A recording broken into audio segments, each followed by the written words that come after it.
Wow.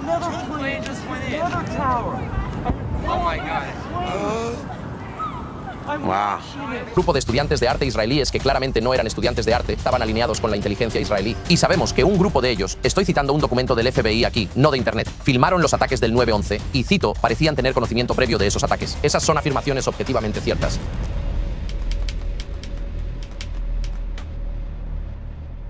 Bueno, eso que acaba de decir Tucker Carlson, les agrade o no el tipo, no lo dice cualquier improvisado. Así es, lo dice el periodista con más audiencia de todos los otros periodistas en Estados Unidos, en toda su historia. Y no es una teoría suya tampoco, no es una conspiración que él está tirando, está citando documentos del mismo FBI, declaraciones de Benjamin Netanyahu, reportes oficiales, y lo peor es que él tiene razón. Así es, amigos, alguien de Fox News tiene razón, loco, pero eso es otro tema.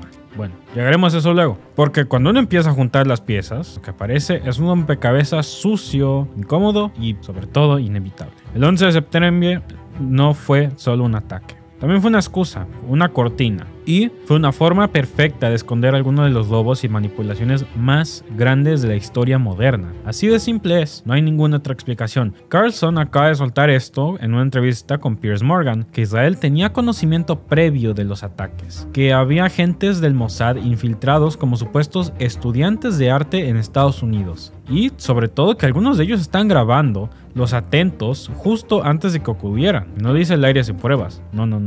Lo dice basándose en reportes desclasificados del FBI de 2002, donde consta que un grupo de ciudadanos israelíes fueron arrestados tras siendo vistos grabando y celebrando el colapso de las torres. Estuvieron bajo custodia federal durante más de 70 días. El New York Times, Fox News y Associated Press, AP News, reportaron sus detenciones. Luego fueron deportados sin cargos, con una orden sellada y cero explicaciones. Ese mismo año, el entonces congresista Michael P. McDonald pidió una investigación formal sobre las tales llamadas de redes de arte israelí, porque no se trataba solo de estos 5 sujetos, así no era. Según un informe interno del propio FBI, existía un patrón nacional de presencia de ciudadanos israelíes con visados de estudiantes de arte que se acercaban a las instalaciones militares, federales y de inteligencia en varios estados. Fue tal la preocupación del propio Departamento de Defensa que enviaron una alerta interna en marzo de 2001 para advertir sobre estos tales estudiantes, entre comillas grandes y negras, que estaban tomando fotografías, midiendo entradas y hablando con personal de seguridad de forma sospechosa. Y ahora viene la parte más cruda de todo esto. En octubre de 2001, el diario Haaretz israelí publicó declaraciones de el primer ministro Benjamin Netanyahu, primer ministro israelí, donde dijo lo siguiente: nosotros nos beneficiamos del ataque porque movió la opinión pública estadounidense a nuestro favor. Lo dijo con toda la frialdad, lo dijo así como es. Y más adelante, en 2008, él afirmó su postura. El 9/11 sirvió para que Estados Unidos entendiera a Israel y validara sus guerras. Lo que para el mundo fue una tragedia, para algunos fue una oportunidad estratégica. Fue el ticket dorado en el chocolate. Fue la excusa perfecta. Y eso nos lleva a otro ángulo aún más sospechoso: el Pentágono. El 10 de septiembre de 2001, Donald Rumsfeld, secretario de Defensa del gobierno de George W. Bush, declaró en una conferencia de prensa que el Departamento de Defensa no podía rastrear 2.3 billones de dólares del presupuesto. According to some estimates, we cannot track $2.3 trillion in transactions. Ese dato no es un humor tampoco. Está documentado en el sitio del Departamento de Defensa que, la cita es literal, la burocracia es el verdadero enemigo, digo. The adversary is closer to home.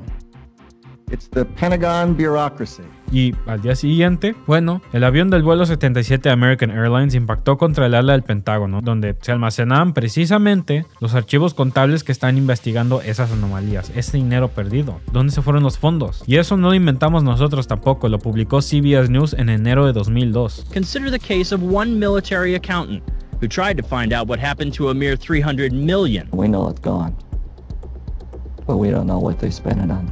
Jim Minery, a former Marine turned whistleblower, is risking his job by speaking out for the first time about the millions he noticed were missing from one defense agency's balance sheets. Minery tried to follow the money trail, even crisscrossing the country looking for records. The director looked at me and he says, "Why do you care about this stuff?" It took me aback, you know. My supervisor asked me why I care about doing a good job. So. He was reassigned and says officials then covered up the problem by just writing it off. They got to cover it up. That's where the corruption comes in. Lo confirmaron también miembros del Congreso, y hasta hoy el gobierno nunca explicó cómo es que esa suma, equivalente a casi el 80% del presupuesto militar de Estados Unidos de ese año, pues desapareció sin rastro. Desaparecido. No quedó nada. Muchos auditores civiles y militares murieron ese día, lamentablemente. Entre ellos Barbara Olson, abogada y esposa del procurador general. ¿Coincidencia? Puede ser. Pero son muchas coincidencias seguidas. Y si hablamos de cosas que desaparecieron, oigan, hablemos del oro. Debajo del World Trade Center había una bóveda con más de 970 millones de dólares en metales preciosos, según reportes del Federal Reserve Bank de Nueva York. El Wall Street Journal y New York Times reportaron que solo se recuperaron 230 millones. El resto quedó inaccesible o, según, desaparecido. Nadie sabe a dónde fue a parar. Algunos lingotes aparecieron más tarde en Hong Kong y Dubái, marcados con el sello del Banco de la Reserva Federal, el Federal Reserve Bank. Otros simplemente nunca más fueron rastreados. Desaparecieron. Mientras todo eso pasaba, los medios se alineaban en una sola narrativa. Bin Laden. Era Bin Laden. Las cuevas de Afganistán. Al-Qaeda. ISIS. La guerra contra el terror. Todas esas otras cosas. Nadie preguntó por qué justo ese día hubo un simulacro militar de la FAA y el NORAD sobre ataques aéreos a edificios. Nadie cuestionó por qué las órdenes de interceptación aérea tardaron más de 40 minutos cuando en cualquier protocolo se permite actuar en menos de 10. Y ahora lo que hace Tucker Carlson no es denunciar por denunciar como solía hacerlo, o propagar mentiras, o no sé, conspiraciones. Lo que está haciendo es recordarnos del silencio que fue intencional, que hubo encubrimientos, que el Mossad no fue ajeno, que la CIA y el FBI sabían desde meses que algo muy grande venía, que ya se aproximaba, que incluso en julio de 2001, el director de la CIA, George Tenet, se reunió de urgencia con Condoleezza Rice para advertir de un ataque inminente. Todo eso está en el reporte de comisión del 9/11, que irónicamente omitió más de 28 páginas de documentos confidenciales por, según,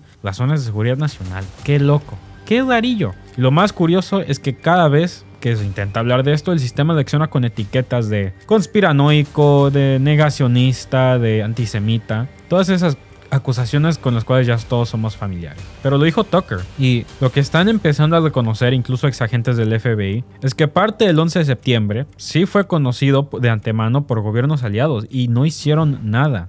Que algunos hasta aprovecharon el momento para impulsar sus propias agendas políticas, porque esa es otra.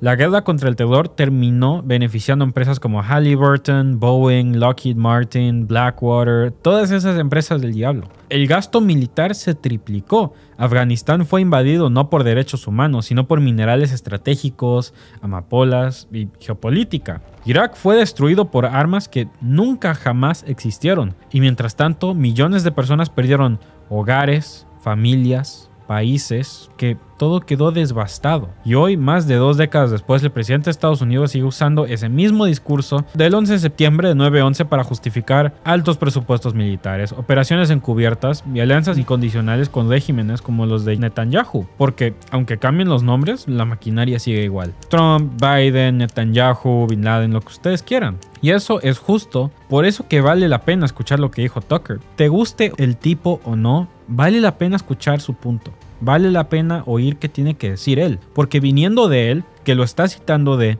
documentos de la FBI, de testimonios de gente involucrada que estuvo directamente involucrada en esta investigación, de periodistas que lo cubrieron a primera mano, oye, vale escucharlo. Te agrada o no el tipo, tiene algo que decir. Porque, otra vez, nos guste o no, esta historia todavía está viva. Así que no se trata de creer todo lo que se dice. También se trata de revisar, de investigar, de no tragarse el cuento fácil. Porque cuando uno se pone a leer los documentos, ver las fechas, leer las cifras, es imposible no notar que nos vendieron una versión oficial armada para no incomodar a nadie. Y esa versión sigue sosteniendo guerras, contratos, censuras y alianzas tóxicas. Y bueno, si quieren que sigamos hablando de esto con pruebas, documentos y todo lo que no quieren que sepamos, suscríbanse, compartan y quédense muy atentos porque esto apenas empieza, incluso si es 2 décadas después, porque ya hay más archivos, ya hay más nombres y muchas más contradicciones que no se pueden seguir ocultando y negando. Porque el problema no es lo que pasó ese día, el problema es todo lo que se escondió después. Yo soy Derek y los veré luego con más actualizaciones sobre este tema u otros. Vayan a ver nuestros en vivos cuando ocurran, será un placer tenerlos ahí. Hasta luego.